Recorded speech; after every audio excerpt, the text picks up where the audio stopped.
Welcome to the Get Fit Guy's quick and dirty tips to slim down and shape up. My name is Ben Greenfield, and I'm the Get Fit Guy. Listener Drake recently wrote in to getfitguy at quickanddirtytips.com and asked, I'm trying to get back into shape after a long time of doing nothing. I did martial arts when I was young, but for about the last 10 years, I just quit.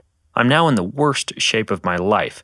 The ray of sunshine here is the doctor says I'm in great health to start getting back in shape. I was naturally flexible when I was younger, but now I can't even touch my toes. Could you give me some pointers to help me regain some normal flexibility? Well, this is a great question, Drake, and in this episode, you'll learn whether being inflexible can harm your physical performance or set you up for injuries, how to improve your flexibility with a specially designed workout, and flexibility exercises. So first, let's start with whether or not inflexibility affects your performance. In the episode, What is the Best Way to Warm Up?, you learn that static stretching, in which you hold a stretching position for 5, 10, or 20 seconds, can actually inhibit the amount of force that your muscles can produce and limit your physical performance in any jumping, running, or lifting activity that you may do after that stretching session. But why is this? Well, it's because in most athletic movements, force is produced not just from your muscles contracting, but also from a release of elastic energy that's stored in your muscles' tendons. Take running, for example. When your foot strikes the ground, your ankle flexes backwards as your body absorbs the impact, and your knee bends. When the ankle begins to extend for the toe to push off the ground, the energy stored in your Achilles tendon during that foot planting phase is released. This is called a stretch shortening cycle, and the tighter your tendons are, the more explosively they can release that stored energy. Well, one way to keep tendons tight is to not engage in repeated stretching workouts, which is one reason why sprinters, jumpers, and athletes in other power sports know how to be careful with too much flexibility work. It's because stiff tendons can create big forces very fast, and in some cases that's quite helpful. But don't confuse that stiffness with an inability to move through a range of motion. These athletes actually do exercises such as skips, bounds, hops, and swings to ensure that they are able to move their muscles through a range of motion that is what they will experience during their sporting event, but not a range of motion that is significantly greater than that, simply because it's not necessary and it can decrease that tendon stiffness. So if you're getting ready for a run, warming up for weight training, or doing anything other than a relaxing yoga or stretching session, static stretching is not really a good way to warm up. However, for activities that do require significant improvements in flexibility, such as swimming, gymnastics, or ballet, static stretching can be an effective way to do something like cool down, even though for these activities as well, you should warm up with something more like the dynamic stretching that I talked about in the last episode and that I'll mention here in just a little bit. So, can being inflexible to the point where you're unable to move your joint through your desired range of motion cause an injury? Absolutely. But this can be confusing because data has shown that static stretching doesn't even reduce your risk of injury, which is one of the primary reasons that you may have been led to believe you should do static stretching before athletic activities. So the case is this: either static stretching doesn't make you more flexible, or it makes you more flexible, but being more flexible doesn't really reduce your risk of injury. So which is it?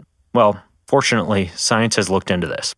A study that reviewed over 360 other studies was published in the March 2004 issue of Medicine and Science and Sports and Exercise, and that study of studies concluded there was no evidence that stretching before or stretching after exercise prevents injury or muscle soreness, and what we're talking about here is static stretching.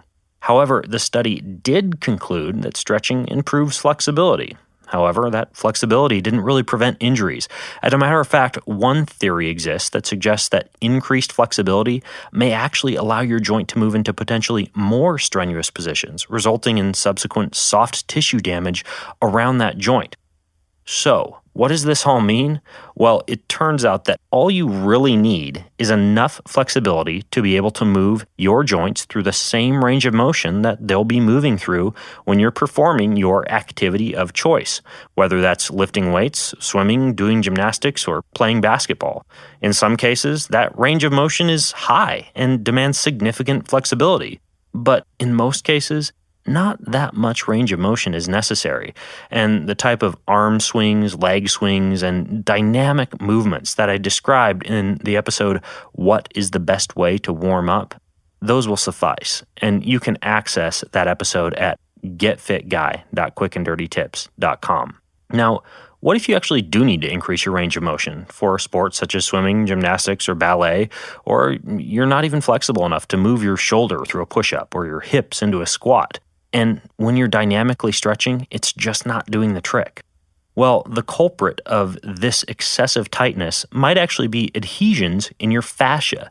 Think of your fascia as a giant sheath of connective tissue that covers your muscles. Just like any other connective tissue in your body, it can get tight, and the fibers that form fascia can become stuck together in what is called an adhesion. Well, luckily, there are other methods, aside from dynamic stretching, that can make you less stiff and able to move through a greater range of motion, and most of them work on this fascia. Here are a few ideas that can help to remove adhesions and improve your range of motion while reducing stiffness. I won't go into detail on any of these, but there's something that you should explore more. Trigger point therapy, myofascial therapy, deep tissue massage, myofascial release, or active release technique. Finally, I'm asked quite a bit if I personally do static stretching, the type of stretch and hold stretching that's performed in an activity like yoga. Well, the answer is yes. I begin every day with a morning stretch routine, but it's not because I think it's going to reduce my risk of injury or make me a faster runner. Instead, I'm simply relying on the proven blood pressure, heart rate, and stress-reducing benefits of beginning each day with a healthy and relaxing stretch. Now, if you have more questions about how to get more flexible, then please share them over at facebook.com/getfitguy. And until next time, what are you waiting for? Go get fit.